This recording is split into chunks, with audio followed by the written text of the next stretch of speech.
New York Post NBA writer Brian Lewis has a trending article up on the Post website breaking down the Knicks-Pacers matchups this series. So let's break them down. Brian's on to join us now.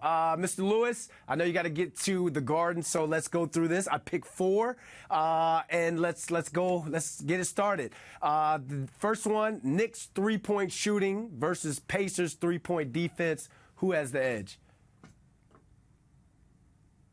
Well, the Pacers, listen, there aren't a lot of great things that I can say about the Pacers defense, but I will say this. I mean, their three-point percentage defense is mediocre, but they do a great job of running people off the line.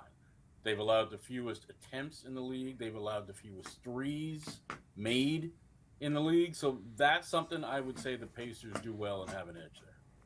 The Knicks own the glass throughout the entire regular season, but also in the 76ers series as well. So who do you think has the edge in rebounding this series?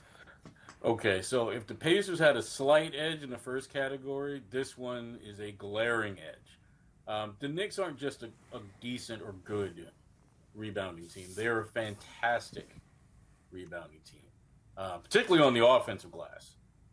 So, I mean, they led the league in rebounding percentage. They led the league in offensive rebounding percentage. They killed the Sixers on the glass, even though they had Embiid.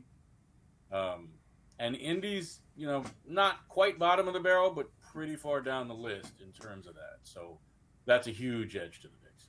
Drawing fouls and shooting free throws is also going to be key in this matchup. So who do you think has that advantage? That's an interesting one. Like, throughout the season, there wasn't much between them, right? I mean, the difference when you add up all the free throw attempts and so forth, there's about a difference of maybe one free throw, which is not a lot, especially when you consider some of the officiating that we've seen. But in the playoffs, that's changed a little bit. And you've seen an advantage from the Knicks of about 7. And it's interesting because a couple scouts that I talked to when I was asking them about this series were talking about the officiating and saying they were fascinated to see exactly how this series was going to be called. Ooh. Are they going to let the Knicks bully people and knock them around and grab and clutch? Or was it going to be called tight? And that's going to be a huge factor in this series, how this thing is called. I would say the Knicks have an edge, but I am curious to see exactly how it is called. The last matchup is the Knicks' ability to get paint points versus the Pacers' interior defense. Can the Knicks edge out the Pacers in this category as well? Well, see, if the Knicks are edging out the Pacers in this category, that doesn't bode well for the Knicks. The Knicks should be dominating them in this category. I mean, the Pacers allowed by far the most paint points in the league. This should be some 58.4, which is horrific. So I would say this is something that the Knicks should have a glaring advantage in by the end of this series. What's a matchup that I haven't mentioned, Brian? What are we missing going into game one tonight? What should we be looking at? Well, I think we should be looking at the pace and how the game is played. I mean, the Pacers are going to want, no pun intended, are going to want to be playing, games in the 120s. That's hard to do in the playoffs.